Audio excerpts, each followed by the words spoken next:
Kaya mga idol, sana magiging ano tayo, mapagbahagi kung anong meron tayo, mapagbigay tayo sa iba. Kasi hindi lahat ng tao ay merong kakayahan. Merong iba, kagaya ko, kumikita lang ako ng maliit na sahod. Kasi nga, hindi ako kagaya ng iba na may taglay na, kumbaga pa, halimbawa, nag-apply tayo sa isang company.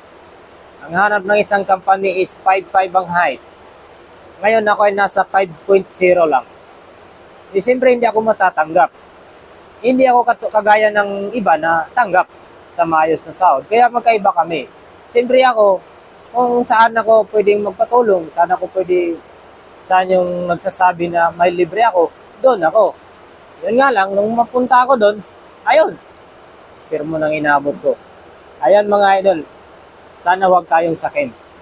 Porket hindi tayo taga rito, dumadayo lang tayo, sa isang bansa lang naman tayo eh. Hindi tayo iba sa kanila. Siguro kung ako isang Iranian tapos sila Pilipino, pwede naman sila sabihin bakit magpapalibre ka, hindi ka naman Pilipino. Kapwa tayo Pilipino, kapwa tayo namubuhay dito sa Pilipinas. Magkaiba nga lang tayo ng estado sa buhay. Kasi nga sila, nagiging maayos ang buhay nila kasi pinagpala sila. Paano kami? Kaya nga sila, dapat tumulong na lang. Pero wala tayong magawa. Yun ang buhay, ganoon ang buhay. So mga idol, hanggang dito lang muna tayo. Bye-bye, ingat.